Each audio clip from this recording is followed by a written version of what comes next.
Tere õhtust, meediakriitika on taas eetris, et teenida teist Eesti Vabariiki ja selle rahvast, haiget rahvast, kes ei saa aru, kuhu on vaja minna, mida mõelda, kui palju on vaja mille eest maksta ja nii edasi. Stuudios on Sven Sildnik alias Kivisildnik. Tervist!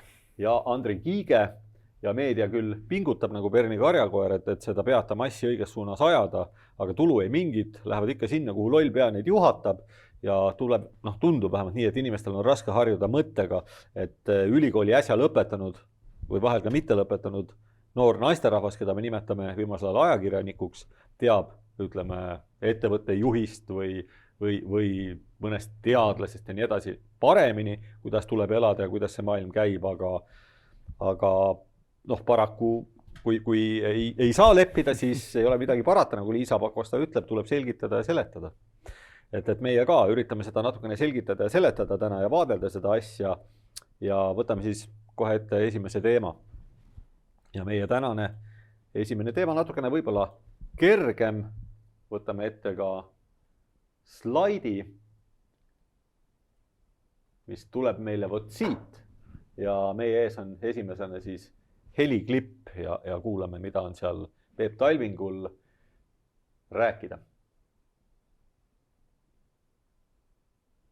Meie traumastatistika järgi regionaalhaiglas on kõige sagedasem vigastus on kõrgusest kukkumine.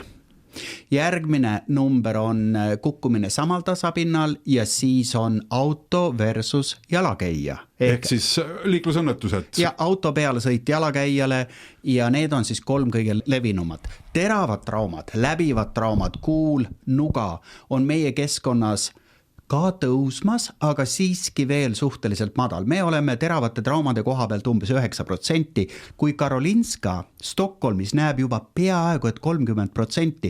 Kui ma seal töötasin 15 aastat tagasi, oli see 4-5%. Nüüd me näeme iga päev uudistest, kuidas Stockholmis pommid lõhkevad, tulistatakse. Ehk siis ka meie juures natukene levib see, aga ta ei ole samas proportsioonis kui on Rootsis. Mida siis tähendab elujärje kasvuga, meie rahakoti sisu paksenemisega, just kui tulevad ka rohkem torke ja läbivad haavad? See on rohkem gängide ja droogide teema. Stockholmis on kindlalt on see gängide teema, kes jagavad oma territooriume. Sellised lood, et Urmas Vaino jäi siin natukene hätta praegu järelduste tegemisega, et igatahes huvitav kuulamine ja kiirabi juht Talving siis siin oli rääkimas, nii et millest nüüd alustada ei teagi, et kõigepealt kas aitame võib-olla Vainot natukene, Vaino ei märganud väga olulist asja, et Eestis lamedal maal on kõige suuremad traumad tekitatud sellest, et keegi kukub ülevalt alla, kõrgemalt madalamale. See tundub loogiline, eks ole? No pealt näha, aga kas tõesti on meil nii palju aknaid, et inimesed vahet pidamata, et enam kui midagi muud inimesed kukuvad aknast alla? Millal sina viimati aknast alla kukkusid? Veel ei ole juhtunud üllataval kombel, ma olen ilmselt ainus selle pärast. Ja hämmastav, ka minul ei ole sellist ülevalt alla kukkumist eriti veel traumaga juhtunud. Ja üllatav on ka see, et enamus, kui me vaatame, kui palju on igasuguseid hooneid, eks ole, enamus neist akendest ei ole mitte esimese korruse aknad, vaid on mõne kõrgema korruse aknad. See tähendab, enamus inimesi kukuvad aknast alla, peaksid kõik surma saama. No kui see ikkagi kolmandalt ja kõrgemalt kukud üldiselt, tagasjärjed on ju kipuvad olema siis see läks surmastatistikasse, mitte traumade alla. Aga tundub nii, et kõik inimesed millegipärast kukuvad esimese korruse aknast Eestis. Kusjuures seda juhtub ka siis, kui meil on ju selline kliima, kus vahel on jää. Inimesed kukuvad samal tasapinnal seda on palju. Ja saavad päris palju vigastusi, aga ülevalt kõrgelt kukub neid palju rohkem. See on üllatav. See on üllatav. Ja ma arvan, et mul on hüpotees. Ma ei saa nagu tõestada, et see nii on, aga eks ole, kõrge tasapind võib olla juba umbes 10 sentimeetrit. Elektritõuksi kõrgus. Sest ja 15, isegi tubli 20 kohati võib olla. Võib-olla küll. Igal mina mäletan ühte uudist, kus keegi hambaarst rääkis, et ühes Tallinna kliinikus on 100 lõualuu, murru ja purustatud hammastega haiged. See oli ühes? Ühes kliinikus 100 purustatud lõugadega elektritõukeratta, mis nad siis on, entusiaste, ütleme. Piloote. Ja piloote. Kas võib olla, et Talving on siin liiga siivas, et söandad öelda välja seda julma tõde, et tegelikult kõige enam praegustest traumadest tulebki sellest, et seesama lambakari sõidab elektritõuksidega, nad kukuvad tööstuslikes kogustes. Jah, 15 või 10 või 20 sentimeetri kõrguselt ja purustavad oma lõualuud. Kas see tähendab, et meil on suhteliselt suur probleem, mille kohta Urmas Vaino küsib mitte ühte silpi? Ja mille kohta ka arst kui see nüüd on niimoodi, et kui see hüpotees on õige ja kui see arst, kes seal hambakliinikus siis rääkis seda juttu. Kas mõni ajakirjanik ei peaks seda teemat ikkagi natukene rohkem uurima, juhul kui tõesti peaks olema niimoodi, et näiteks eelmisel aastal sai, ütleme, tõenäoliselt siis tuhandeid inimesi vigastada selle tõuksimajanduse tõttu, mis iseenesest on ju kurioosne, et paljud inimesed ka ju võtavad sõna selle kohta, öeldes, et see on probleem, et tõuksipiloodid, nad nagu ei ole mitte keegi, nad ei ole jalakäijad, nad ei ole liiklussõidukid, nad ei sobi nii-öelda autode vahele, kuid nad ei sobi ka jalakäijate sekka, kus nad tulevad seal 25, ka 30-35 kilomeetrit tunnis. Lubatud on 25, kus juures jalakäija, ütleme, keskelt läbi 5 kilomeetrit tunnis, 5 korda kiiremini. Minu mõelest on see ilmselgelt ohtlik. See on vaieldamatu. Ehkki ma ei ole aknast kunagi alla kukkunud, siis korduvalt olen ma kippunud kokku põrkama mõne hulljulge tõuksipiloodiga, kes sukeldub ikkagi ja ma ei ole ka näinud aknast alla kukkuvaid inimesi, aga neid, kes tõuksiga kukkuvad ja kellele ka kiirabi järgi tuleb, neid ma olen näinud. Nii et selline vandenõuteooria, nimetame seda siis nii. Aga siin ikkagi oleks ju olnud abiks, kui ütleme, siin olid need läbivad, need ütleme pussitamis- või laskmishaavad, et neid on 9% ja enne seda oli veel vist 3 kategooriat. Võib-olla oleks pidanud ajakirjanik küsima, et kui palju on see kõrgelt kukkumise, mitu protsenti see siis on, kas on 80, 80 ei saa olla, kas ta on 50%, on ta 40, on ta 60. See tundub olevat palju kui 4. kohal või kus kohas need torkehaavad meil olid, kui see on 9%. Ajakirjanik oleks võinud ka muidugi küsida Talvingult delikaatselt, et kas need, kes on kõrgelt alla kukkunud, on kõik tõuksisõitjad või suures enamuses. Ja meil oleks võib-olla üks müsteerium praegu lahendatud, aga ta ei teinud seda ja nüüd see müsteerium hakkab vandenõuteooriana oma elu elama ilmselt. Et see on hea näide sellest, kuidas vandenõuteooriad tegelikult tekivad ja selle eest võib siin nende autoritele praegu õnne soovida. Ja neid vandenõuteooriaid siin oli mitu tükki, et me panime siin mõlemad kindlasti tähele veel ühte sellist, ütleme, delikaatset hetke, kus rääkis siis paljudest vägivaldsetest vigastustest Rootsis, mis on järsku hüppeliselt tõusnud, mille peale siis tuli loomulikult kohe Vainole pähe järeldus, et asi saab olla ainult paranevas elujärjes. Loomulikult, kui pussitamised on tõusnud 4%-lt 30%, siis saab see olla ainult heaolu. Heaolu, inimesed lähevad liiga õnnelikuks ja mida teeb õnnelik inimene, teadagi, ta haarab noa järele. Muide, ka see õnnetunne on see, millega põhjendatakse äkksurmade pandeemiat, see on üks põhjustest. Et vaata, õnn tekitab ju ka stressi, pinget, südamekoormust. Inimesed on lihtsalt niivõrd õnnelikud, et kukuvad pikali ja surevad ära. Ja kui ei sure ise, siis on suur šans, et tuleb naabrimees, kes on õnnest hullu. Pussitab sind selga igale poole. Ja tõepoolest, et mis seletusi, võib-olla see ei ole ikkagi õige seletus, minul tekkis selline tunne, et äkki siin tuleks Vainole appi tulla ja pakkuda mingeid muid seletusi. Mis oleks loogiline? Kõige loogilisem on Putin. Kui midagi on halvasti, Putin. See on loogiline, et Rootsi vägivaldselt. Mis on number 2 põhjus? Alati, kui midagi on halvasti, keegi sureb. No Ukraina sõda on kindlasti väga halb. See on Putin. See on sama asi. Tegelikult kliima soojenemine, inimtekkeline kliima soojenemine. Jah, see soe ikkagi, aju reageerib soojale halvasti, nagu me teame, mõtted hanguvad ja inimesed lähevad hulluks. Hakkavad pussitama üksteist, et sellepärast ei tasu ka kunagi minna sauna. Aga millega põhjendatakse Eestis liigsuremust? Kuumad suved ja mis veel? Vähene vana inimeste süstimine. Vähene süstimine, kindlasti. Kindlasti on midagi veel, aga nii kergekäeliselt selliseid väga levinud katastroofi põhjuseid lihtsalt kõrvale jätta. Lihtsaid ja loogilisi, tõenäolisi võimalusi, mis karjuvad näkku, eks ole, ja Vaino ei tule nende peale, et näha ilmsed, ignoreerides siin on ikkagi kerge puudus professionaalsuses, ma ütleks. Ebaprofessionaalne, aga õnneks Talving tuli talle appi ja ütles seal välja täitsa pealtnäha jahmatava, šokeeriva asja või fakti, et tegelikult on hoopiski gängid. Ja selge see, et ega gängid on, kui nii öeldakse.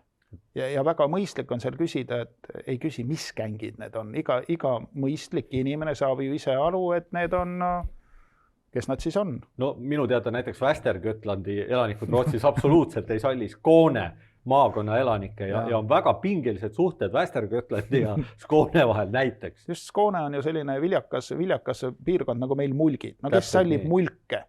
Ei salli. Absoluutselt. Ja Upland, no Uplandi inimesed teada tuntud lugu, ajavad nina püsti kõrgelt maalt ja jube heal arvamusel endast. No ei meeldi see Talarna inimestele. No need on ju ajalooliselt vägivaldsed tüübid. On. Ja Talarna gängid loomulikult siis Stockholmis võitlemas erinevate Uplandi gängidega, eks loomulikult seal on paksu verd Västergötlandi, Skåne ja Värmlandi meeste vahel, kes on veel kõige hullemad.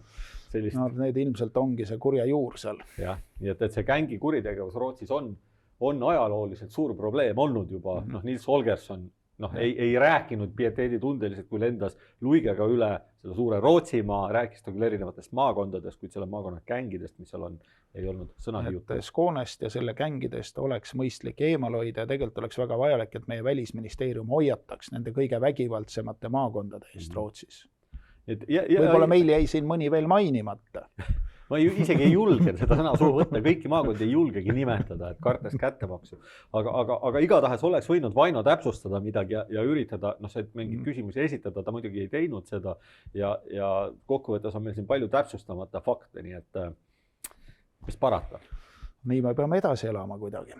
Jah, selliste uudistega peame me kuidagi säilitama sellist toimepidevust siin elus ja mis seal ikka. Läheme meie edasi ja meid ootab järgmine teine teema täna. Ja mis saaks olla hullem kui toksiline maskuliinsus, aga paraku selline, ütleme siis õudus on levimas ühiskonnas ja selle manifestatsiooniks on siis ilmunud intervjuu näitleja Martin Korgiga, noor mees, alla 30 aasta vana, aga juba täiesti raisus, avaldas intervjuu, kus ta julges kahelda erinevates asjades näiteks, et meeste privilegeeritust võetakse justkui tõsiasjana, aga mida siis selle tõestuseks näidata on, ehk teiste sõnadega Kork julgeb meeste privilegeerituse faktis kahelda. Ta ei usalda teadust, feminismi teadust. Ta ei usalda teadust, täpselt nii, nii on ja selle peale, mis juhtus, puhkes ikkagi kanakuudis puhkes selline kisa, kanakarja ikkagi kaagutas niimoodi, et suled lendasid ja sain isegi lugeda alguses natukene, vist oli selle grupi nimi Virginia Woolf, siin ei karda ja oli tore lugemine. Mina hästi vist ei saagi lugeda. Ma ei tea, kas ma olen ära blokitud või midagi sarnast või ma lihtsalt ei saa seal kirjutada. Ma praegu jään nagu vastuse võlgu, aga kuna kohad, kus ma ei saa kirjutada, mind ka väga nagu ei kutsu lugema. Nii et mul jäi lugemata, aga mul on nende feministlike saitidega väga hea kogemus ja väga positiivne mälestus. Kunagi, ma ei tea, kas enam, ma ei loe, aga kunagi, kui ma ikkagi, ma ei tea, huvist arengute vastu, progressiivse inimkonna tegemised ikka huvitavad, leidsin, et ma olen nomineeritud aasta šovinisti auhinnale. Väga suur au. Ja just nimelt, kas siis ühes nendest, mis nad iganes on, Wolfi nimeline või see teine, üks siis nomineeris mind ja ma olin täiesti kindel, et ma saan selle auhinnast. Ma olin ilmselgelt kõige teenekam, kõige toksilisem ja kõige maskuliinsem nendest nominentidest. Seal teised olid mingid akadeemikud, mingid põhulõuad, suvalised, ütleme, otse binaarsed, võib-olla binaarsed konservatiivid või non-binaarsed. Ma ei tea, igal juhul mitte niivõrd maskuliinsed ja ma ei saanud seda auhinda, see oli kohutav pettumus. No see natukene kõlab nüüd, ütleme ebaõiglaselt või nii, nagu sul oleks natukene ülekohut tehtud. No ilmselgelt tehti ülekohut, ma olin selle ära teeninud. Ja see, head vaatajad, on ka põhjus, miks võib-olla Sven natukene feministide vastu kannab okast hinges. No ja kui ma seda ei, see on minu privileeg. See on minu valge mehe privileeg. Aga see võeti ära, ei antud. No see nii need asjad ei lähe. Et kirjutas sellest siis sotsiaalmeedias teadlane Peeter Espak, kes on siis tuntud religiooni uurija ja ka muidugi ei häbene sageli sõna võtta sellise vasakliberaalse mõõdukas feminist. No ei julge nii öelda, et see oleks Espaki suhtes ülekohus, tema on kindlasti üks neist, kes on seda kogu aeg kritiseerinud, aga oli tore lugemine ja oli seal näha siis, mida need erinevad teaduse inimesed, seda feministid rääkisid. Ja oli seal igasuguseid tuttavaid nägusid ja vaatame kohe, kas leiame mõne tuttava üles ka. Siin on näide siis sellest käsitlusest sotsiaalmeedias ja Peeter Espaki mõttearendus seal kõrval, kõik võivad seda lugeda, see on selline mõistlik tasakaalukas jutt, aga kus ei ole tasakaalukas jutt, on nüüd vasakul Veerus ja seal kohe esimene nimi paistab meile kaugele silma, Evelin Hööglund. Ja minu peas hakkas muidugi kohe kelluke helisema, sest mulle meenus, et Evelin Hööglund on ka varem tegelikult tahtnud sellest toksilisest maskuliinsusest rääkida ja see ei ole tema jaoks hästi lõppenud. Ja mis ta siis korda saatis? No ma nagu kohe läksin ja guugeldasin tema nime ja mis sealt siis tuleb selline tekst. Vabandame lugejate ees. Ja nimelt, mis siin täpsemalt siis on kirjas? Kirjas on see, et kirjutab Rain Kooli head lugejad Rahvusringhäälingu portaali arvamusrubriigis ilmus 23. mail Evelin Hööglundi artikkel Vägivalla juured on toksilises maskuliinsuses, nii et vana tuttav. Paraku osutus see märkimisväärses osas plagiaadiks. Autor oli ilma viiteta tõlkinud oma artiklisse lõikude kaupa väljaandes Independent 27. juulil 2016 aastal ilmunud artiklit. Sellele siis lisati ka Hööglundi kommentaar, kes vabandas selle olukorra pärast ja ütles, et ta tõepoolest unustas viidata teise autori loomingule, mida ta siis enda loomingu vähe avaldas. Aga õige feminist ju loeb iga päev hommikust õhtuni kommunistlikku ajakirjandust, sealhulgas ka mis ta iganes oli, seesama väljaanne, millele siis ei viidatud. Ja sa ei tule selle peale, et kui sa... Kõik ju loevad, kõik ju teavad, miks ma peaksin viitama, see on ju enesest mõistetav. Kui sa räägid õiget juttu, siis sa ei tule selle peale, et sa pead hakkama Leninit ja Stalinit igal pool nimetama. Aga kui on õige mõtteviis, siis seda ei saagi mitut viisi mõelda. Igaüks, kes hakkab feminismile mõtlema, mõtleb ühtemoodi, sest see on õige. Ja õige on ülimuslik. Ja seal ei ole mingeid variante, sest siis oleks vale feminism ja õige feminism, kui neid oleks mitu. On ainult üks ja õige feminism. Järelikult, kui mina hakkaksin feministiks ja hakkaksin midagi rääkima, tuleks mul täpselt see sama jutt näost välja, siis mind ka süüdistatakse, et ma ei viita. Ei ole nii. See lihtsalt ongi nii. See on õige ja loodusseaduse järgi, ega ei saa, ikka kukutakse ülevalt alla. Ei ole, et ma nüüd plagieerin kedagi teist, et kukkusin ülevalt alla. See käibki nii. Tehti ülekohut siin Evelin Hööglundile. No aga igal juhul, kui ma lugesin need Evelin Hööglundi kommentaare, siis minu hinges hakkas ikkagi kohe üks kahtluse uss tekkima, et ma läksin ja ikkagi avasin kohe Independenti ja seekord ma ei suutnud leida seda artiklit. Ma olen kindel, et see õige info kusagilt tuleb, aga ma ei suutnud kohe leida. No neid sarnaseid lehti on veel. Peab rohkem lugema. Peab rohkem lugema. Selle vea ma pean omaks võtma. Seal oli veel erinevaid kirjutajaid, ühiskondlikke mõtlejaid. Mulle meenus kohe veel üks kultuuritegelane, õigemini mitte ei meenunud, vaid ma panin tähele seal veel ühte kultuuritegelast. Oli kunagi selline laulja, kes laulis Süüti nimega Linn on minu, vist oli tema nimi Epp Kõiv. Kahjuks ei meenu. Ja häbiga tunnistan, mulle meenub, et ta ei peaks meenuma, aga kahjuks meenub.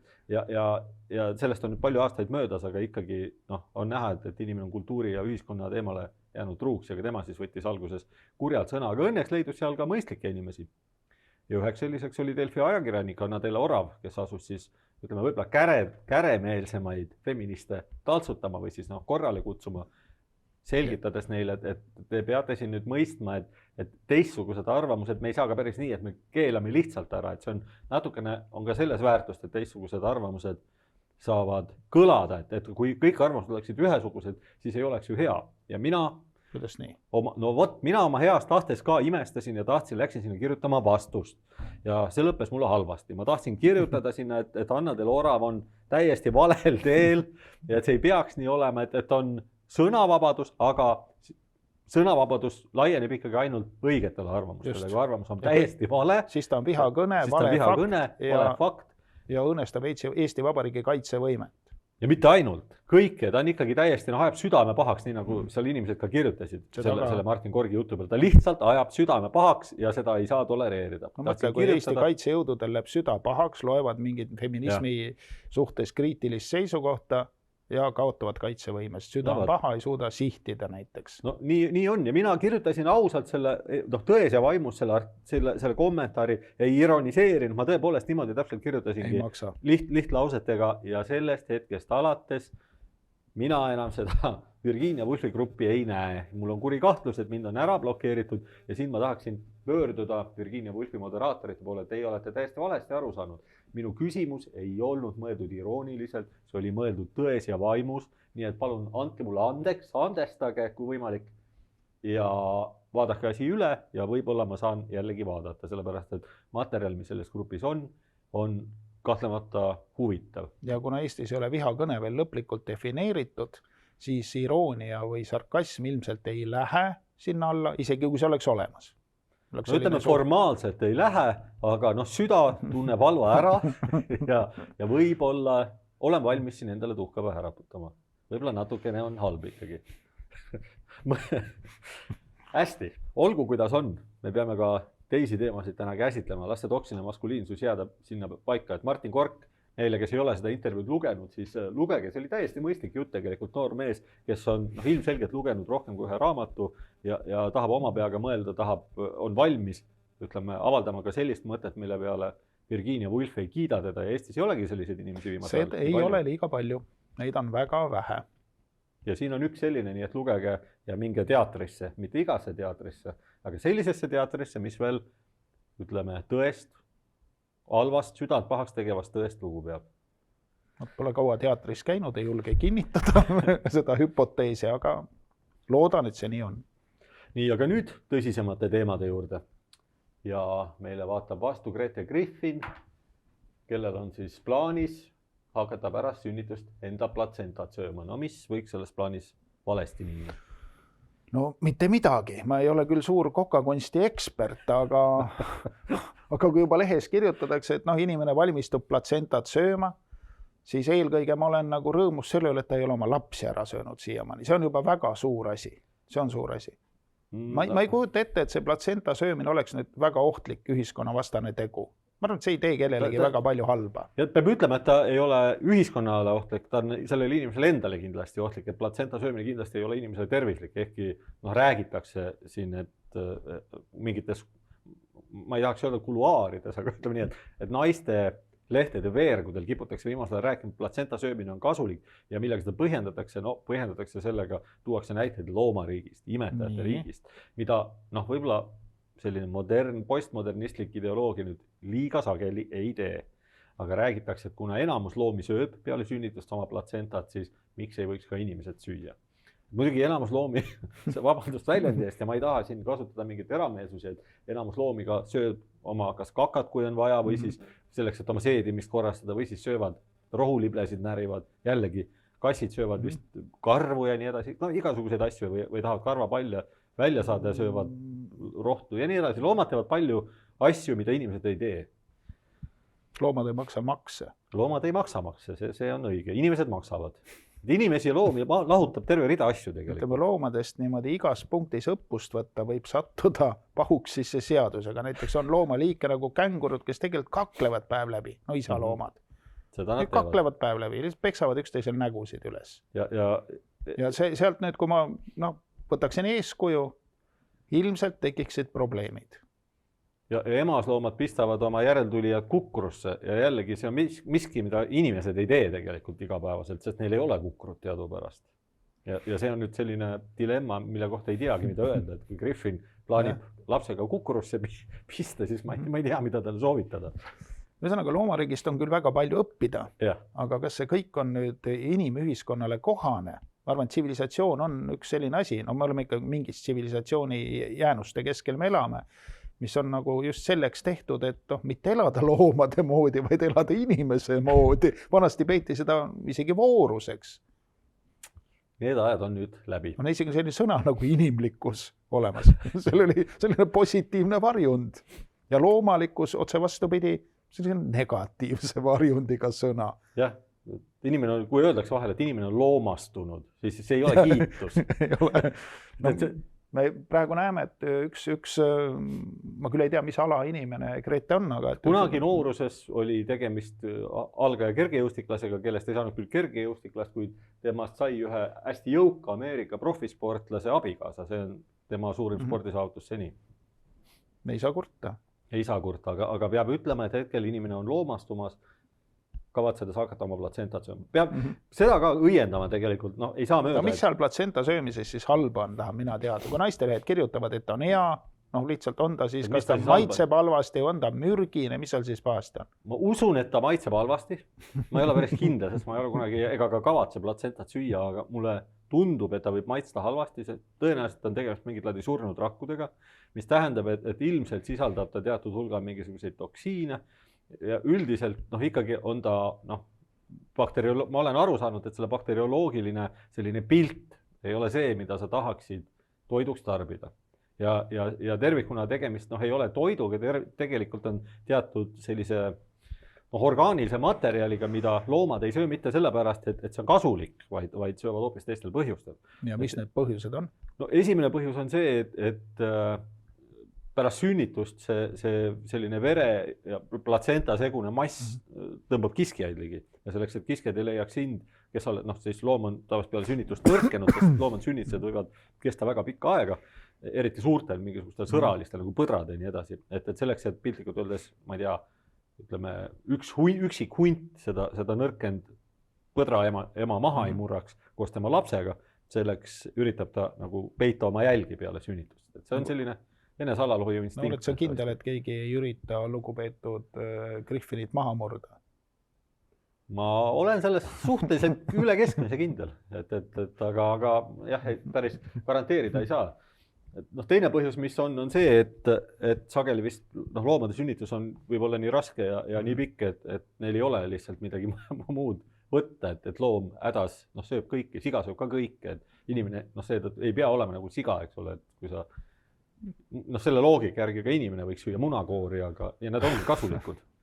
Tõepoolest, seal on mingid kaltsiumid ja seda on võimalik süüa teatud määral, aga inimesed siiski ei söö seda, sest nad on leidnud paremaid viise. Sama lugu on platsenta söömisega, et inimesed ei peaks ka sel põhjusel võib-olla platsentat sööma, et neil ei ole vaja peita oma järeltulijad karu eest ja neil on ka muud. Sõnaga, siis kas me jõuame nüüd jutuga sinna välja, et naiste lehed on levitanud vale fakte ja vale informatsiooni?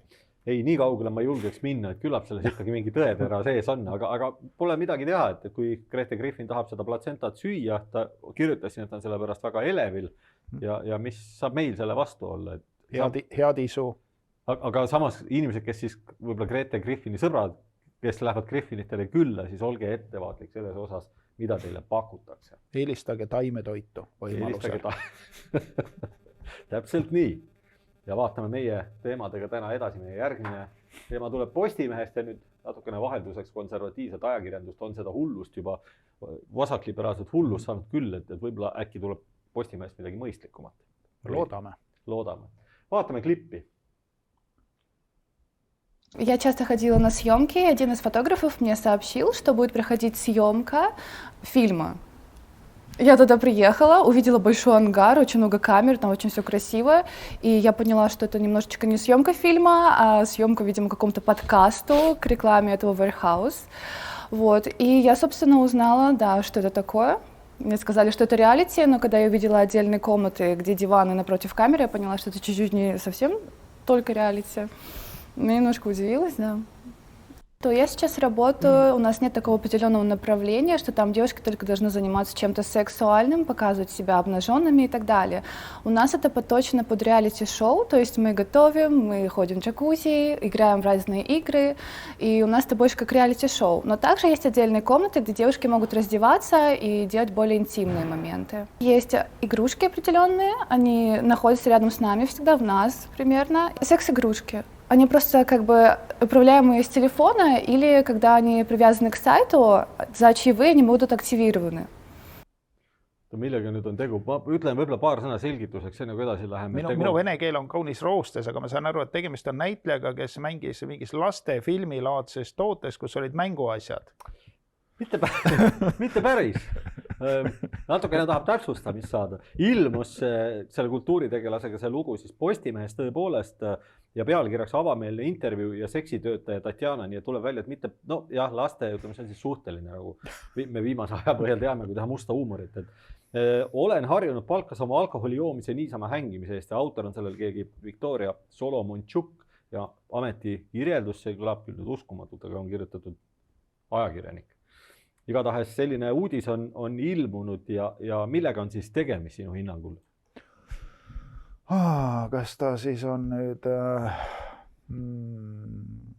siis ühesõnaga, see on tegemist on konservatiivse väljaandega, järelikult on tegemist konservatiivse naisterahvaga.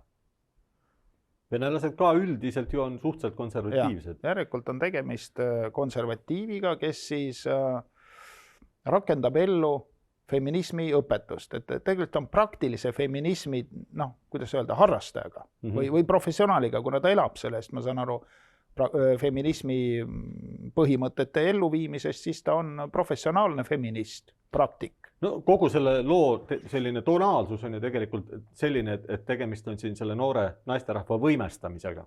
Et teda võimestatakse, nii-öelda soovitakse talle tuult tiibades, sa oled just see, kes sa ise tahad olla, sa ise valid täielikult, kes sa võid olla ja siin ükskõik, mis valiku sa teed, see on hea. Inimene on valinud alkoholi tarvitamise ja vaba aja veetmise oma elatusallikaks siis. Ja see ei ole võib-olla traditsiooniline konservatiivsus, aga samas, mis asi on üldse traditsiooniline konservatiivsus? Me teame, Taanis on viimasel konservatiivid teevad ilma ja praegu võitlevad kõige tulisemalt Connie Hedegaardist, me eelmises saates rääkisime. Seal on liberaalkonservatiivid, on igasugused, ühesõnaga. Meil on nüüd siis seksuaalkonservatiiv. Seksuaalkonservatiiv on meil siin, kes on siis täpselt viimase ellu. Põhimõtteliselt see on nagu feminismi realiseerunud feminismi eesmärk, mida me siin näeme.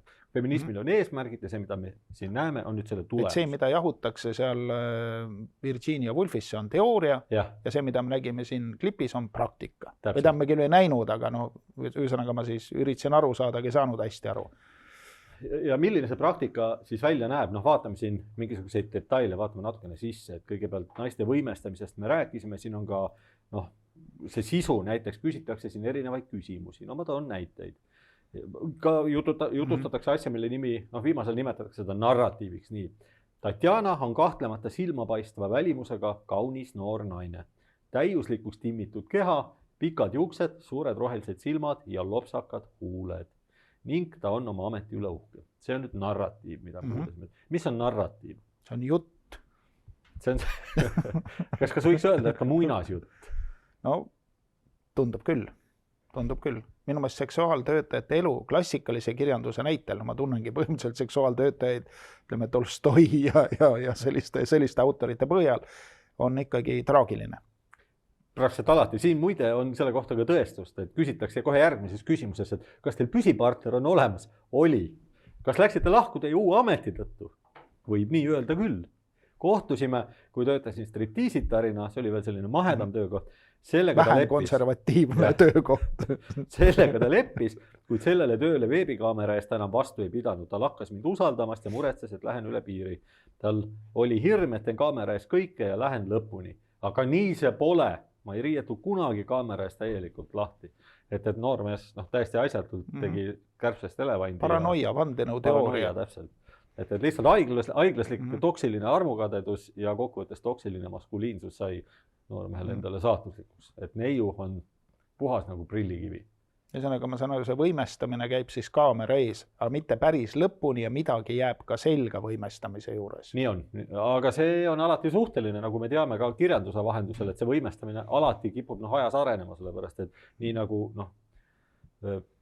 inimeste välimusaastatega seda ei ole ilus välja öelda, aga paraku nii nagu mehed, nii ka naised, võib-olla nad ei lähe mitte nooruslikumaks ja värskemaks, vaid pigem vastupidi ja selliseid juhtumeid teadusajalugu tunneb.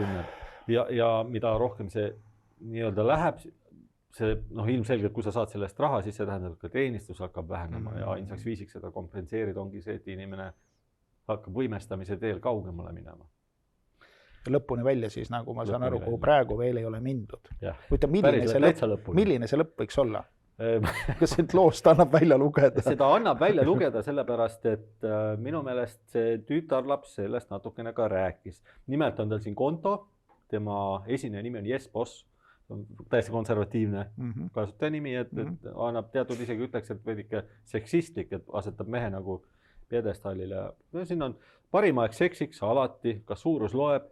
Ei. Suhtumine grupiseksi, anaali, oraali, kõigele jah.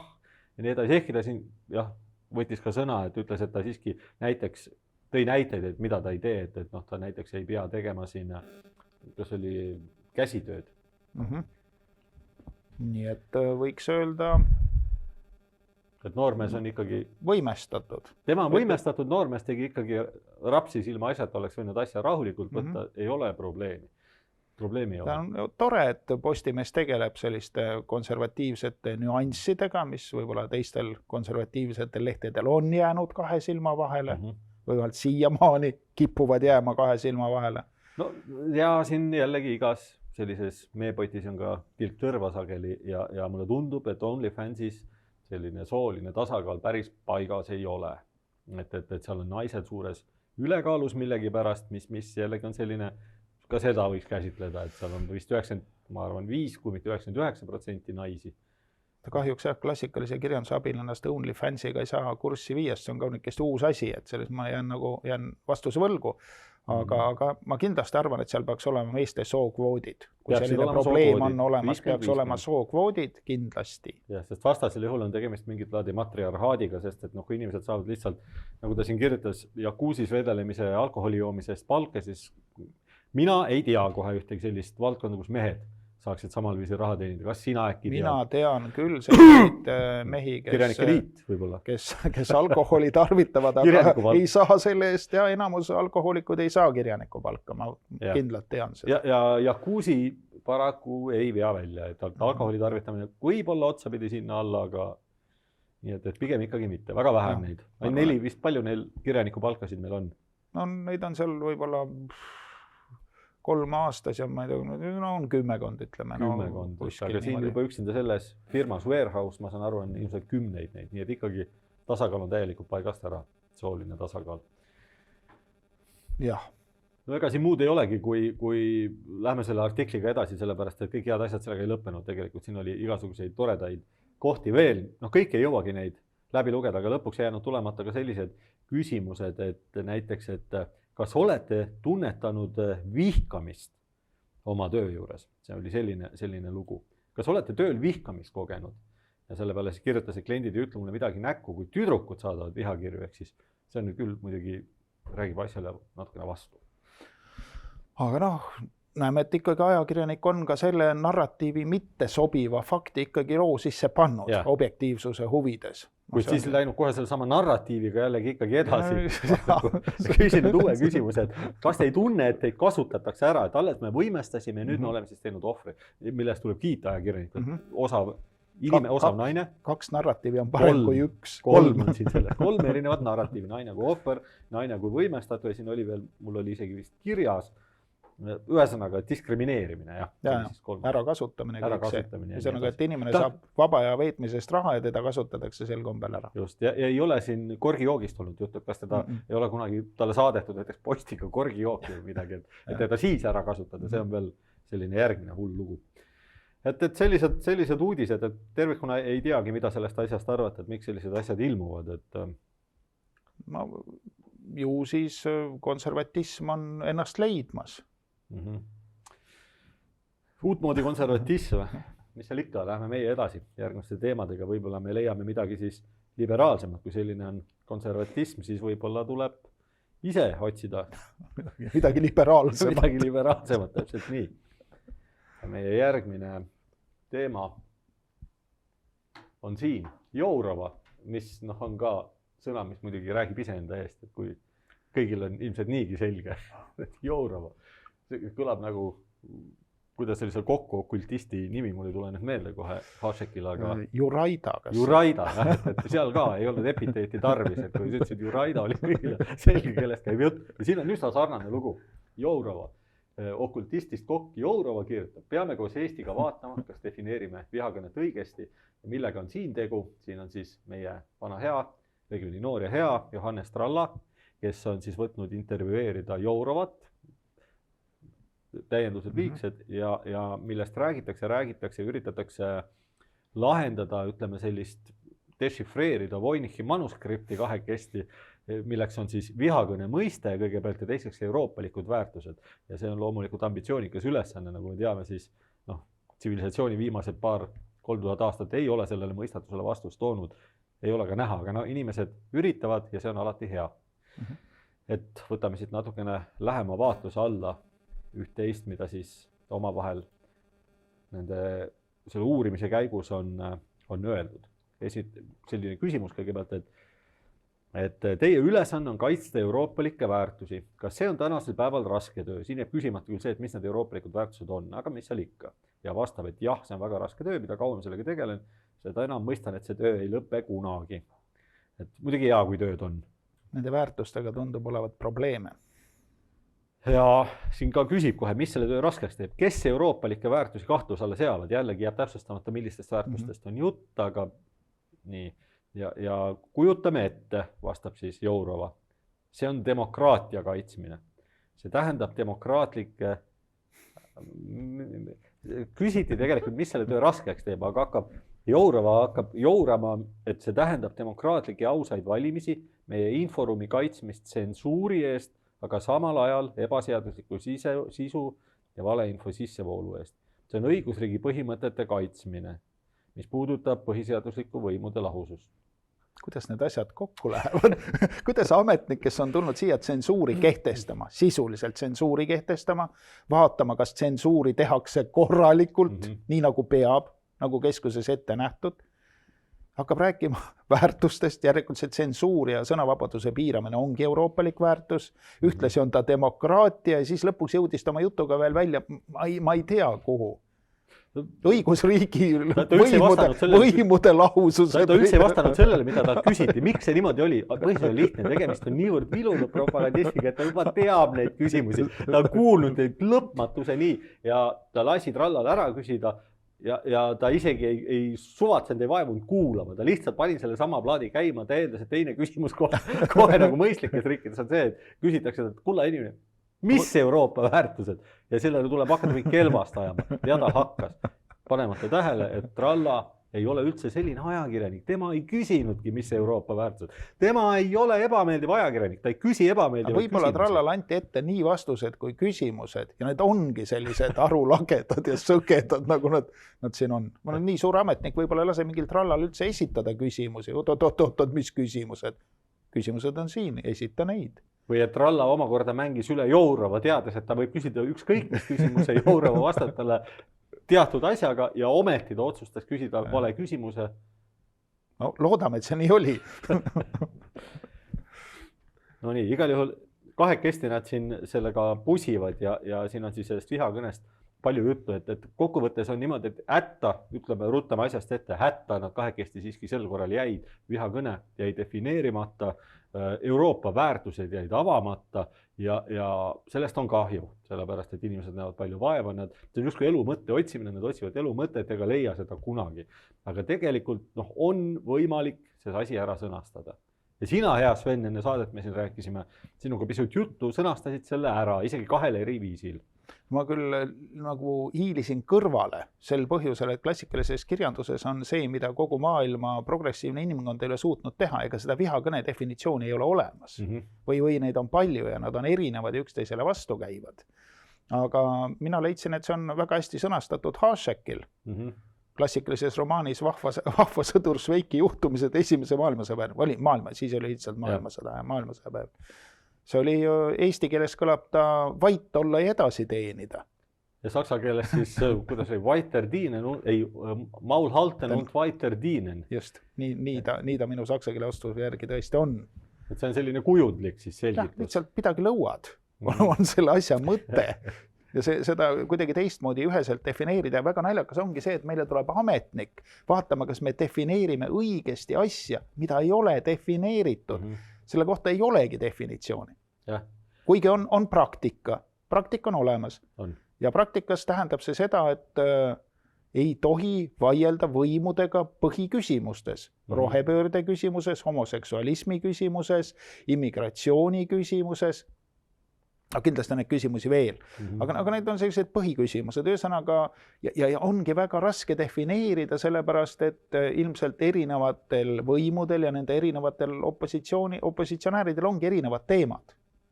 Aga siiski saab kuidagi defineerida. Sina tulid sellega päris hästi, said tegelikult hakkama. Ma tegin sellest enda sellise refereeringu, ma võin siin välja pakkuda, et puhtalt Trallale ja siis sellele ka Jourovale, selleks, et nad lihtsalt teaksid, et nad ei peaks enam otsima, et vihakõne näol on tegemist mõistega, mis ei tähendagi midagi konkreetset, sellel puudub konkreetne tähendusväli, kuid on konkreetne otstarve. küll aga otstarve ja otstarbeks on poliitiliste oponentide vaigistamine. Just, kusjuures vaigistada neid oponente, kes ei ole rikkunud ühtegi seadust. Sellepärast, et praegu on meil igasugused, seal Jourov jutus algas, üks esimesi oli, et kuna laste, no vabalt sõnastan, aga kuna laste porno on keelatud, siis on ju keelamine okei. Sellepärast me keelamegi, et laste porno on keelatud. Nagu muidu, aga laste porno on ju keelatud, hakkad mõtlema, miks siis mitte keelata?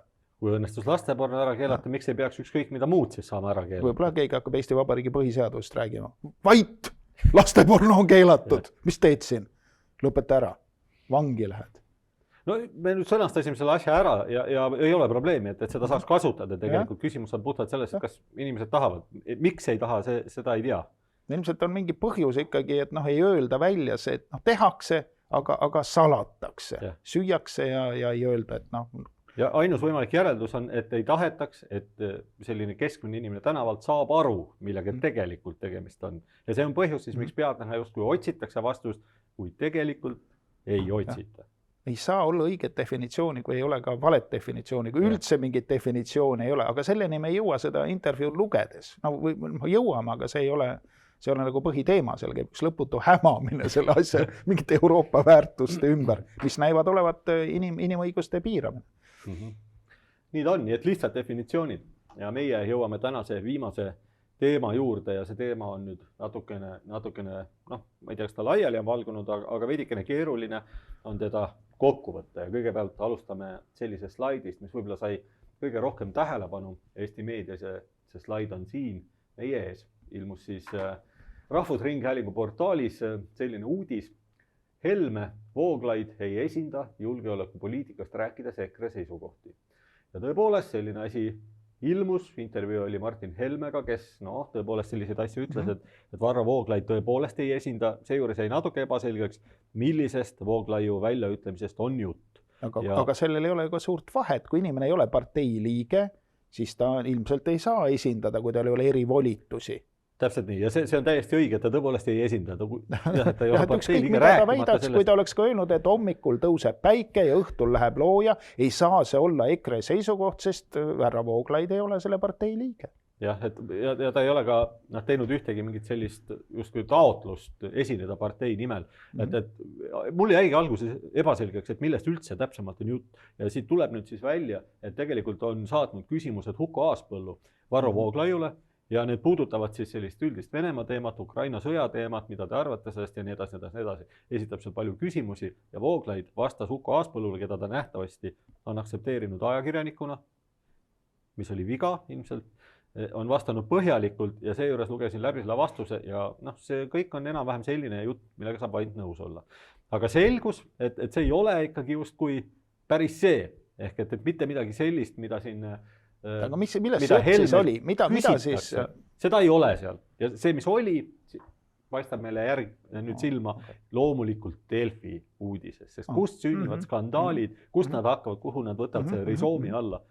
See on Delfi alati. Ja kes, loomulikult Karoliina Vastli, kes kunagi alt ei vea, on treinud sellise uudise, kus ta, nagu me näeme, on siis käinud lugemas või kiibitsemas Varro Vooglaiu sotsiaalmeedia kontol ja leidnud sealt sellise mõttevahetuse. Veiko Teekel seal vist avaldas mingit mõtet, et tegelikult tuleks praegu kaaluda suhete parandamist Venemaaga ja sellele siis Varro Vooglaid lisas oma kommentaari Facebookis, et vajadus selle suunas tegutseda on ilmselge, aga see positsioon on Stratkomi teel nii demoniseeritud, et keegi ei julge seda puutuda. Ja ma saan nüüd aru, et tegelikult ka Huko Aaspõllu jaoks see oli tegelikult see, mis siis pani Huko Aaspõllu käima, mille peale ta saatis küsimuse ja ehkki Vooglaid andis seal palju põhjalikuma vastuse, siis Vooglaiu vastus tegelikult seda mõtet nii otseselt ei sisaldanud.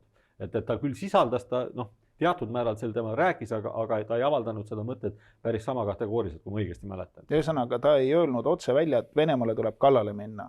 Ta ei öelnud otse välja, et me peame hakkama tegutsema selle nimel nüüd, et Venemaaga suhteid parandada või ta ei kutsunud üles parandama suhteid Venemaaga. Aga just niimoodi sõnastasid nii Ühesõnaga, Delfi jättis veidi vale mulje siis seekord. Natukene vale mulje. Ja mõlemad nad esitasid seda asja sellisel viisil, nagu kutsuks Varro Vooglaid üles parandama suhteid Venemaaga. See selline üleskutse parandama, see aktiivne tegevus, sisaldab teatud määral agentsust ja selline agentsus praegusel hetkel, ma mõtlesin selle üle pikalt ja pidasin nõu ka, isegi ütleks, poliitikateadlastega ja lihtsalt selleks, et saada kinnitust, kuna mina ei ole välispoliitika ekspert, et saada kinnitust, millised üldised mõtted üldse Eesti võimaliku Venemaa-suunalise poliitika ja diplomaatia suhtes on. Ja mul kujunes mingisugune pilt selle kohta, et ütleme nii, et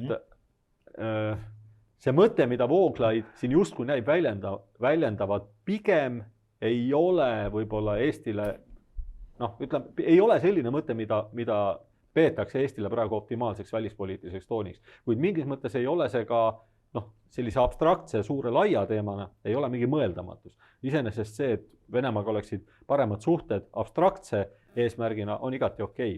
Et selle teeb kohatuks praegu tegelikult antud hetk. Hetk on siis sõda.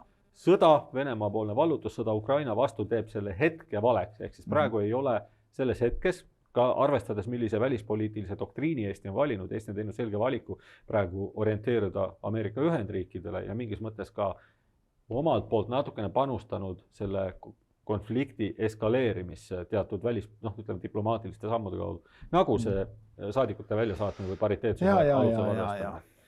Et siin on niimoodi, et teoreetiline lähenemine on ka, eks ole, nii-öelda Kekkose poliitika, mida Soome siis aastaid viljeles, et selline tähendas see põhimõtteliselt hästi ettevaatlikku Vene-suunalist poliitikat, teatud sellist neutraliteeti, aga samas hästi tugevat panustamist oma iseseisvale kaitsevõimele. Aga praeguses hetkes ei ole Eesti seda valikut ja kui Eesti praegu hakkaks sellist Kekkose poliitikat üle ajama, siis see tähendaks justkui, et kõigepealt tõmmati kõiki erinevaid liitlasi, ka väiksemaid Euroopa riike kaasa, et meil on siin selline olukord, et tehke valjemat häält ja seejärel, kui teised ka võib-olla hakkasid rohkem häält tegema, siis ise poetakse vaikselt põõsasse ja hakatakse rääkima sellest, et vajaks suhted parandada. Ehk et see praegu paljude meelest ei lähe mitte. Aga mis see suhete teravdamise eesmärk siis peaks olema? Ma ei saa öelda ilmselt, et ka suhete teravdamine võib-olla on selline natuke kategooriline väljend, et väga jämedas joones Eesti on valinud sellise rolli, kus ta, ütleme, ei võta vastutust suhete teravdamise eest, kuid kindlasti ei otsi mingisugust leebemad teed välja. Ühesõnaga on väga sõjaka retoorikaga väike riik. Liitub sõjaka retoorikaga riikide blokiga või nii vist väljendada. Samas annab ära oma relvad. Ja tema selle väikese riigi president on mõni aeg tagasi öelnud, et NATO, mida meil on peetud meie selliseks dogmaatiliseks nagu kaitse ainsaks ja kõige võimsamaks kaitseks, on siis meie kaitseplaani teinud ja see plaan on selles, et meid jäetakse nagu maha ja võimalusel vallutatakse tagasi, et kõigepealt lastakse rinne nagu üle Eesti käia, kõik sodiks tampida ja siis, kui kellegile pähe pistab ja näib kasuvõld, käikse uuesti nagu tambitakse nagu sodiks kõik. Et ühesõnaga selles mõttes ma nagu ei näe siin üldse mingisugust nagu põhjust nii väga sõjakas olla. Et selle ühe poole, ütleme Ameerika poole, ega siis sõjas ju, kui kujutada ette, et nüüd Venemaaga mingi sõda tuleb, kui palju neid sõdijaid riike siis NATOs on, kes nüüd suure hõiskamisega lähevad Venemaa vastu. Tõenäoliselt neid riike on väga vähe, mõned. Praegu tundub nii, et sellise levinuma arusaama järgi praegu Eestile peetakse kõige kasulikumaks selliseks välispoliitiliseks diplomaatiliseks jooneks seda, kui Eesti osaleb igasuguses sellises tegevuses, rahvusvahelises tegevuses, mis nõrgestab Venemaad. Et see on selline justkui, kui mitte doktriin praegu, siis arusaam. Aga nüüd iseasi on see, et kas Eesti riigijuhtide tasemel tehtavad sõjakad avaldused esiteks seda eesmärki teenivad. See on kohe küsimus. Jah, kui palju see jutt nüüd nõrgestab Vene riiki? Jah, et kas ta nagu nõrgestab, see on küsitav. Et ilmselt loodetakse selle peale... kindlasti relvade andmine nõrgestab. Seda kindlasti. Aga kumba ta nüüd rohkem nõrgestab, kas Eesti kaitsevõimet või Vene riiki? Seda peaks keegi arvutama ja mulle selgitama.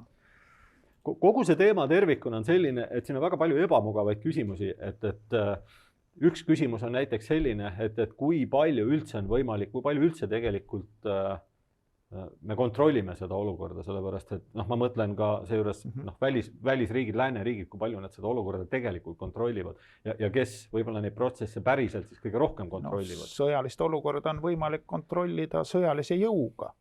Jah, meil selles osas nagu pole, eks ole, mingit sisendit. Kus seda läänes on, kohati on, kui Soomel kindlasti midagi on, Poolal kindlasti midagi on, Türgil ilmselt midagi on, aga Saksamaal nii väga midagi on selles.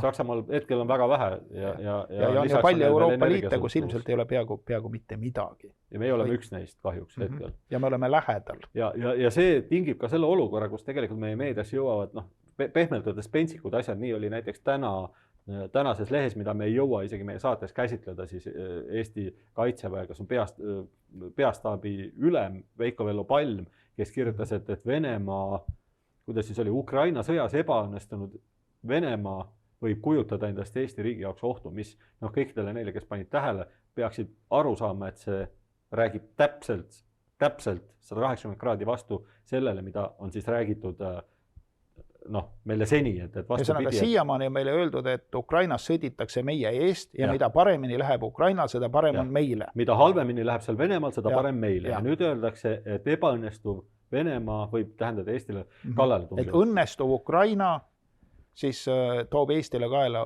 õnnetuse. Ja ma lihtsalt toon selle vastu välja selleks, et me saaksime tegelikult, et oleks nagu näha, kui vähe me tegelikult valitseme seda olukorda, mitte ainult meie, vaid kõik riigid. Vähemalt üks loogiline joon võiks selles jutus siiski olla, et see ei saa nagu muutuda üle päeva või sinna hulka ei peaks tulema selliseid vastukäivaid artikleid nagu see, mida sa praegu siin ja see paneb nagu mõtlema mind, et mina pigem olen alati olnud selline, kes on nagu igasuguse sellise Vene ohu suhtes hästi valvas ja hästi negatiivselt reageeriv. Teisalt, ütleme, minu kõrvas ei karju Varro Vooglaid jutt, kes jutustab, ütleme, sellist poliitikat, et Eesti peaks oma eriti sellistes otsestes riiklikes diplomaatilistes väljaütlemistes olema oluliselt ettevaatlikum. Ma ei näe, et see oleks väga halb, et ma pigem nagu mulle tundub, et see on selline riskide maandamine, pikas plaanis see võiks olla natukene kasulikum. Ma mõistan teistpidi ka neid kaalutlusi, kus tundub niimoodi, et osad poliitikud, ennekõike Kaja Kallas ja Urmas Reinsalu on teinud teadliku panuse selle peale. Võib-olla on neil võimalus tutvuda riskidega sellisel tasandil, mis tavainimesel ei ole, ja nad on teinud panuse selle peale, et nad usuvad, et Venemaal puudub võimekus lähiaastatel alustada sõda. Ja sellisel juhul, kui õnnestuks tõesti, aga see on suur kui õnnestuks seda konflikti, ütleme, USA ja Venemaa vahel natukene eskaleerida ja kui seejuures võiks eeldada, et see lõpeb Venemaal halvasti, siis võiks, ütleme nii, et sellest saadav kasu võiks olla ilmselt Eestile suurem kui kasu, mida me saame sellise alalhoidliku, ettevaatliku kõnepruugiga. Mängides seal kusagil neutraalsuse vahel, mida me ei saa endale lubada ja ka samas mitte nii-öelda susides konflikti. Minul jääb midagi nagu vist praegu aru saamatuks, et ma saan aru, et nagu midagi nagu teha eriti ei ole, et suur jõud oma vahel nagu sõdivad. Umbes me oleme nagu Vietnamis, ütleme selle Vietnami kodusõja ajal, et ühel pool on niisugused punased vietnamlased, teisel pool on valged vietnamlased, valgeid aitab Ameerika, punaseid aitab siis see Venemaa või Nõukogude Liit, mis ta siis oli. Et praegu käib selline Venemaa ja Ukraina konflikt, kus siis, eks ole, samamoodi nagu vietnamlasi, siis nagu neid valgeid vietnamlasi või valgeid slaavlasi siis aitab Ameerika. Ja nagu näha, see sõda ilmselt läheb nagu Vietnamis halvasti hetkel. Selline mulje on jäänud sõjauudistest. Mis siis tähendab seda, et nüüd tuleks välja mõelda Tonkini lahe intsident ja viia siis Ameerika väed Ukraina lappi, sest asi läheb seal hapuks. Ja see ilmselt tänase seisuga ei ole mõeldav. Me ei tea, kas see on mõeldav või ei ole, aga ilmselt vajalik see nagu oleks. Kui Ukraina ikkagi ise hakkama ei saa, kui see on nii. Mina ei ole seal koha peal ja ma ei ole ka väga suur, ütleme, kõrge auastmega sõjaväelane, et võiksin autoriteedina esineda, aga olen selliseid arvamusi lugenud viimasel ajal ja neid tulevad rohkem ja rohkem. Ja näha, et seal mingi Bahmut jäetakse maha ja Venemaa toob järjest rohkem vägesid, seal võib-olla 300 000, võib-olla rohkem meest. On selge, et praegu Ukrainal on selles sõja hetke olukorras praegu raskem kui Venemaal. Kindlasti. Et seal ei ole küsimust hetkel. Et tunnustage need jutud sellest, kuidas Ukraina on kohe võitmas, midagi sellist praegu ei ole. Pigem peab olema Ukraina valvel, et vastupidist ei juhtuks. Et nemad on praegu need, kes on nii-öelda haavatud. Ja see on selline olukord, mida Ameerika Vietnami sõja näitel on on lahendanud niimoodi, et ta on viinud oma väed sisse ja valetanud mingi põhjuse, mingi intsidendi kuskil lahes, kus tegelikult midagi ei toimunud. Et minu meelest taustal tuleks alati vaadata nagu ameeriklaste sõdasid. Kui see nüüd läheb nagu Vietnamis, et kas see Vietnami sõda oli üks hea ja kasulik asi, kindlasti see Venemaad nõrgendas, selles mõttes ei saa lasta punastel nagu igal pool maailmas pead tõsta. Aga võtame Afganistani sõja, mis tulemuse see andis? Mitte mingit tulemust ju. Mingisugused hõimupealikud said lihtsalt palju relvi ja julgust. Kusjuures tegemist ei olnud ju mingisuguse relvastatud või võimsa sõjaväega riigiga, hõimupealike susserdamine. Sama võib öelda, et ka venelased üretsid Afganistanis sõdida, et praegu pooled, kes siis nagu kaudselt omavahel sõdivad, on ennegi sõdinud näiteks Afganistanis. Kord üks toetab üht poolt, teine teist poolt, kelle väed seal parasjagu sees on, ma ei tea, kas nüüd Venemaa on seal toetanud, Ameerika kindlasti toetas afgaane siis, kui venelane seal sees oli. Kindlasti. See on selles mõttes sama tants ja sama tantsupartnerid, lihtsalt tantsusaalid on erinevad. Lihtsalt need kohad on erinevad, et kas on siis nii väga raske mõista, et see Ukraina võib olla samasugune nagu Afganistan, nagu Vietnam, mõni selline sõda. Kindlasti need sarnasused on olemas. Ja siis nüüd mõelda nende Vietnami ja Afganistani sõdade peale, et kui vajalikud nad olid, mis nad endaga kaasa tõid. Mina ausalt öeldes ei näe mingit põhjust kumbagi poolt seal toetada. Ma küll tunnen kaasa kohalikele inimestele, vietnamlastele, afgaanidele, ukrainlastele, kes saavad selle kohutava õuduse endale kaasa. Aga nüüd poolt valida ja seda kuidagi oma kasuga nagu selgitada, mulle need oma kasu jutud nendes sõdades, kus me osaleme, ei tundu veenvad. Me olime Lahesõjas, esimeses, vist teises, ma ei tea, kuskil me olime Afganistani sõjas, ma mõtlen siis seda, mida ameeriklased pidasid. Me oleme veel olnud seal kuskil Liibüas ja Malis, kõik see on olnud meie demokraatia ja iseseisvuse selleks ja me peaks olema nüüd ju kaitstud. Aga tuleb välja, et me ei ole kaitstud. Isegi president julgeb välja tulla sellise, ma ei tea, kas siis sõjasaladuse või sõjaplaaniga, et meid ei kaitstagi. Aga miks me siis sõdisime Afganistanis ja Iraagis on minu küsimus, kui me praegu ei ole kaitstud ja meie kaitsmiseks ei ole plaani? Ja kas midagi aitab see, kui me nüüd lisaks Iraagile ja Afganistanile, Iraaki me saadame jälle sõdureid juurde, nüüd toetame Ukrainat, et kas see saab olla tõhusam kui sõda Afganistanis? Ma küsin konkreetselt, kas see, et me aitame praegu Ukrainat, aitab meid rohkem kui see, et me aitasime ameeriklasi Afganistanis? Mulle tundub, et need võivad olla väga sarnased olukorrad ja ka see kasu nendest aktsioonidest võib olla väga sarnane, sest need pole mingit kasu. Need on väga valusad küsimused ja Varro Vooglaid on praegu teinud selge valiku, et tema on üks, kes neid küsimusi tõstatab ja ma leian, et ükskõik milline on mis tahes inimese arvamus nendes asjades on täiesti vale Vooglaid ju sellepärast demoniseerida, et ta neid küsimusi küsib. Aga selleks ei tundu paljude jaoks sobiv, sellepärast et paljud inimesed kasutavad seda hetke just kui selleks on mobiliseerida rahvuslikke jõude ja mina mõistan ka neid. Aga paraku, ütleme nii, et nüüd oleneb sellest, millise lähtepositsiooni keegi mõtlemisel valib, eks ole, kes lähtub rahvuslikust, võib-olla sellisest rahvuslusest või rahvuslikust ideoloogiast. See võib olla sellel hetkel ei küsi neid küsimusi, sellepärast et tema üldine lähteplatvorm on teistsugune ja kes võib-olla oma maailmavaates lähtub rohkem sellisest printsipiaalsest eetikast, see on valmis neid küsimusi rohkem küsida. Mingis mõttes peab olema ka rahvuslastel võimalus sellist asja aktsepteerida, minu arvates. Sest mina ikkagi usaldan pigem selliseid kindraid moraalseid väärtusi, kui olupoliitikute mingit tõmblevat sahkerdamist, mis on ennast, häbistanud korduvalt. Võtame Pätsi näite. Oli rahvuslik? Oli türann? Oli. Andis riigi käest ära. Kokkuvõttes andis, et oli kõva rahvuslane, aga see ei päästnud. Kokkuvõttes tegi tegusid, mis moraalsel skaalal ei kannatanud kriitikat ja tulemuseks oligi iseseisvuse kaotus. Et hea näide väga moraalsest režiimist, kes kehtestas, eks ole, türannia, saatis laiali parlamendi, ja lõpuks selles parlamentarismi ja sõnavabaduse puuduses, ka meil on praegu parlamentarismiga natukene halvasti olnud, meil on siin üks riigipööre, just äsja väga veider riigipööre, meil valmistatakse ette sõnavabaduse piiramist, nagu vaikivat olekut jälle, ja miks ei võiks viia jälle katastroofini see moraalne väärastumine ja demokraatia hülgamine? See väga tõenäoliselt igasugune moraali hülgamine ja sellised tendentsid tavaliselt tegelikult katastroofi suunas liiguvad. Seetõttu mina, kes ma ise identifitseerin ennast puht isiklikus plaanis, pigem rahvuslasena, ma pigem arvan, et on moraalselt väga vale tegelikult demoniseerida kedagi, kes tahab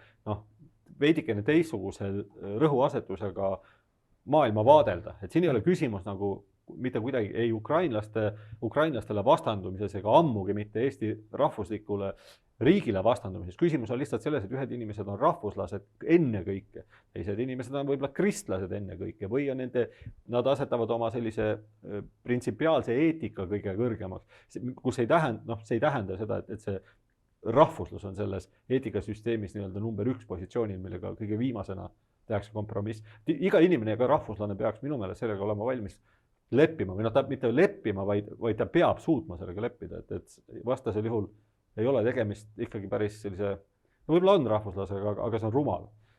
Ütleme, et kui Delfi kirjutab härra Vooglaiust, siis ma mingil juhul seda Delfit usaldada ei saa. Et see ei ole objektiivne allikas, on ilmselgelt, et ta on ühe poliitilise poole nagu hääletoru, kes igal juhul oma oponente nagu materdab ja sageli otsitud põhjustel. On hea, et sa igal juhul sõnastasid need valusad küsimused ära ja mingis mõttes sõnastasid võib-olla isegi need samad küsimused, mida Vooglaid on esitanud ka üle, et need väärivad tegelikult seda, et inimesed, ka rahvuslased, kes asetavad Eesti rahvuslikud huvid kõigest ülespoole, kes on valmis ka piltlikult vanakuradi vanaemaga tantsima selle nimel, et vabariik oleks vaba, et ka need küsimused tegelikult läbi mõtleksid. Veelgi olulisem võib-olla on, et ühiskonnas oleks igal inimesel, isegi Varro Vooglaiul, õigus neid küsimusi küsida ja need tendentsid, kus Vooglaiult üritatakse seda õigust ära võtta, teda demoniseerides on üks selline asi, mis on väga ohtlik tegelikult, et see tuletab ikkagi Pätsi ajastut meelde, ta ei ole niisama võib-olla selline jõuline lähenemine, vaid manipulatiivsem, kui nendel manipulatiivsetel viisidel üritatakse tegelikult ju saavutada sama asja. Ja selle tõepoolest ajalugu näitab, et see võib lõpetada väga halvasti. Kui lugeda Ilmjärve hääletut alistumist, seal on ikka väga palju juttu sellest Vene seostest, Pätsil ja tema kaasosalistel või kaasvõitlejatel, kuidas võtta. Vene ärid, Vene suhted, igasugused asjad, umbes alates seal, kõik ei taha seda kullapesu asja nagu teada ega tunda, aga see oli. Ja Päts oli Harju panga omanike hulgas, kes seda kullaäri siis Venemaal veeti kulda välja salakaubana. Ja läände, Rootsi ja sealt edasi siis tõenäoliselt Ameerikasse, kuhu iganes. Ja. Et see väga sarnaneb ka meie rahapesu episoodiga. Ja kui meie eliit on seotud selliste mustade äridega, siis ta on manipuleeritav, nii nagu Päts omal ajal oli ja Ilmjärve järgi, see ei ole lihtsalt vandenõuteooria, see on ajalugu. See on hästi lahti kirjutatud, dokumentidega kaetud. Ja me käsitlesime ka Konstantin Pätsi meie vabariigi ühes saates, saade Vabariik, igaüks võib natukene YouTube'ist guugeldada, seal on küll jah, Jaak Valge on seal see, kes siis koos Art Johansoniga, 2 ajaloolast, avasid seda Pätsi sellist perioodi ja nad seal siis natuke lähemalt räägivad sellest kõigest, et need süüdistused Pätsi osas on vaieldamatult ajaloolised faktid täna. Ja samas on meil Pätsi ausammas. Jah, mis ongi küsimus omaette, kas meil peaks olema sellisele asjale ausammas. Et kui on Pätsi ausammas, siis tuleks sinna kõrvale panna ka Savisaare pea. Neid päid ilmselt leiab veel. Vähemalt Savisaare pea ei saa märjaks, sinna saab panna mingi vihmavarja. Et kes seda hoiab, see on nüüd ise asi. Olukord on väga keeruline ja kui me sellele olukorrale otsa ei vaata, ega see ei tee olukorda paremaks.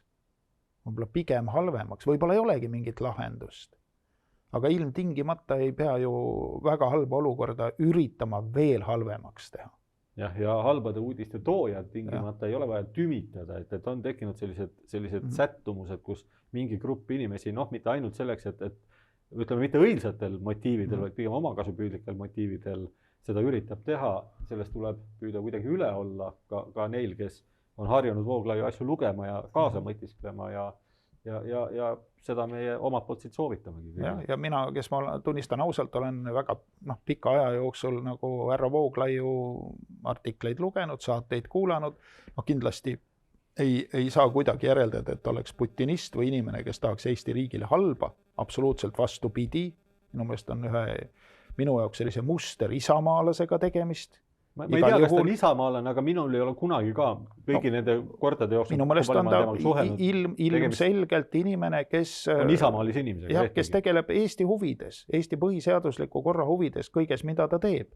Absoluutselt, ja seda kordades rohkem kui need, kes teda kritiseerivad, nii et selles mõttes ma ei usu, et ta nüüd, kuigi ma ei hakkagi süvenema Delfi mingitesse sellistesse nagu skolastikatesse, et kindlasti see näitab pigem seda, et kui selline otsitud ettekäändel materdamine käib enne valimisi, et siis tegelikult sisulist asja, millest materdada ei ole, et peab fabritseerima mingisuguseid kaudseid või selliseid kontekstist, minu meelest ikkagi välja võetud. Ja Facebooki repliikide põhjal natukene manipuleerima, liitma siia-sinna veidi agentsust ja kokkuvõttes siis tekitama järjekordse sellise tormi veeklaasis, kus ikkagi lusikal on põhiline osa ja selle lusika rollis siis on mõni Delfi ajakirjanik. Jah, nii see on. Sellega võtame täna oma saate kokku, sai lõpuks selline pikem ja tõsisem arutelu. Tunnustus neile, kes jaksasid selle lõpuni vaadata, aga asi väärib tegelikult kaalumist ja hoolikalt läbimõtlemist ja mingis mõttes saab maailmapilt peale seda kindlasti selgemaks. Meie täname kõiki vaatamast, kohtume jälle nädala aja pärast, seniks kõike paremat, head õhtut. Kohtumiseni.